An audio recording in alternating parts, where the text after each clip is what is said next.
जय हिंद दोस्तों, मैं हूं आशीष और आप सबको इंडिया में जान पर स्वागत है।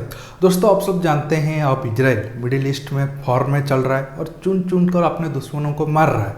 दोस्तों, अब इजराइल का हमास पर एक्शन को देखते हुए हिजबुल्लाह का खून खोल गया है और अब मीडिया रिपोर्ट के माने तो हिजबुल्लाह कल रात को इजराइल पर 3 रॉकेट दागा था, लेकिन वो सब रॉकेट इजराइल को हिट ना करके समुंदर में आके गिरे हैं। दोस्तों, हिजबुल्लाह के ऊपर और थोड़ी बाद में आऊँगा। अब मैं आपको मैप में समझाता हूँ। दोस्तों, आपके मैप में देखिए, ये रहा इजराइल, ये वाला पार्ट रहा गाजा, ये रहा वेस्ट बैंक, नीचे इजिप्ट है, यहाँ सऊदी अरब, ये जॉर्डन, ये सीरिया और ये रहा लेबानन। दोस्तों, गाजा स्ट्रिप में हमास ऑपरेट करता है और अभी हमास और इजराइल के बीच ज़्यादा विवाद चल रहा है।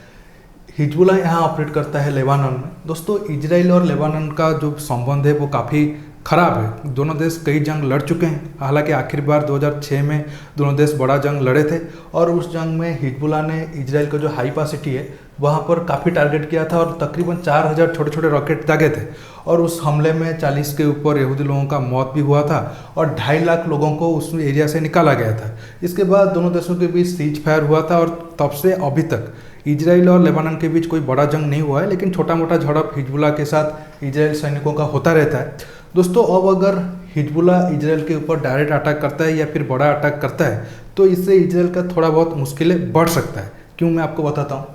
दोस्तों, जो हिजबुल्लाह है उसे सपोर्ट करता है ईरान। दोस्तों, आप सब जानते हैं ईरान का इजराइल और अमेरिका के साथ संबंध काफ़ी ख़राब है, क्योंकि 2019 के आसपास ईरान का जो टॉप कमांडर है सुलेमानी को, उसको अमेरिका ने मार दिया था और पिछले साल ही इजराइल ने उनका जो चीफ न्यूक्लियर साइंटिस्ट है मोहसिन फखरजादा, उन्हें मार दिया था। ऐसे में ईरान हमेशा ये फिराक में रहता है कैसे वो इजराइल और अमेरिका से बदला लेगा। हालांकि वो अमेरिका का तो ज़्यादा कुछ नहीं कर पाता है, लेकिन वो इजराइल को निशाना बनाने में बीच बीच में कामयाब हो जाता है। क्योंकि दोस्तों, आप देखिए, इजराइल चारों तरफों से मुस्लिम देशों से घिरा हुआ है। इसके साथ इजराइल के अंदर भी काफ़ी मुस्लिम लोग रहते हैं। ऐसे में हिजबुल्लाह और ईरान को थोड़ा बहुत आसानी हो जाता है वो इजराइल के अंदर थोड़ा बहुत एक्टिविटी कर सके। इसके साथ दोस्तों, अब हमास के पास तकरीबन 30,000 छोटे छोटे रॉकेट है, लेकिन वो रॉकेट अभी भी आकर गिर रहे हैं इजराइल में और लगभग 70-80% रॉकेट को इजराइल का आयरन डोम रोक भी देता है। लेकिन हिजबुल्लाह के पास मीडिया रिपोर्ट के माने तो तकरीबन 1 लाख रॉकेट है और वो हमास की रॉकेट की कंपेयर में थोड़ा ताकतवर है।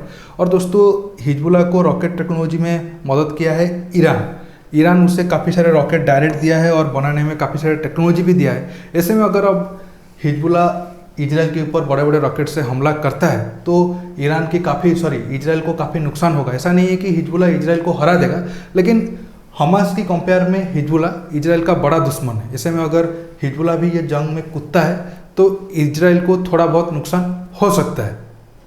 दोस्तों, इजराइल और फलस्तीन के बीच गाजा पट्टी में हो रही गोलाबारी के वजह से कई अंतर्राष्ट्रीय विमान कंपनियों ने तेल अवीव में मौजूद इजराइल के मुख्य हवाई अड्डे के लिए अपनी उड़ानों को रोक दिया है।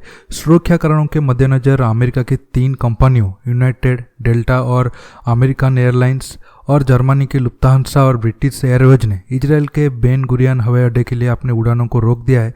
इजरायली मीडिया का कहना है कि हमास चरमपंथियों की ओर से आत्मघाती ड्रोन लॉन्च किए जा रहे हैं। इन ड्रोन को कामिकाजे ड्रोन के नाम से भी जाना जाता है। ये एक ऐसा हथियार होता है जिसमें विस्फोटक होता है और ये हमले से पहले टारगेट की तलाश करता है और उसके पास जाकर विस्फोट हो जाता है। इजराइल सेना ने वीडियो जारी करके बताया कि वो कैसे ऐसे छोटे छोटे ड्रोन को तबाह किया है।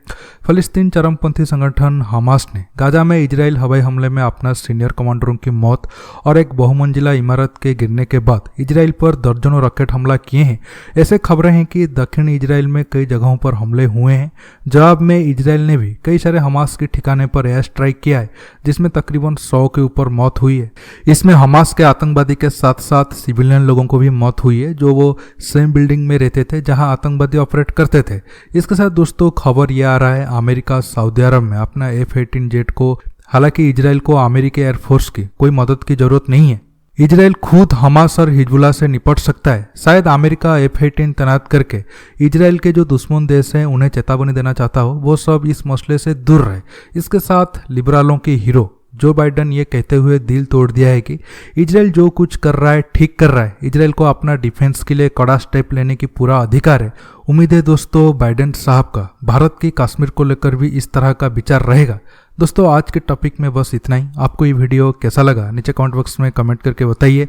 दोस्तों ये वीडियो को ज़्यादा से ज़्यादा लाइक शेयर करने के साथ साथ आप मेरे चैनल को सब्सक्राइब करना मत भूलिए और सब्सक्राइब बटन के पास जो बेल आइकन है उसे प्रेस करिए ताकि आगे आप मेरे आने वाले वीडियो को मिस ना कर सके। दोस्तों रहता हूँ, बहुत जल्द एक न्यू टॉपिक के साथ मिलूंगा। नमस्कार, जय हिंद।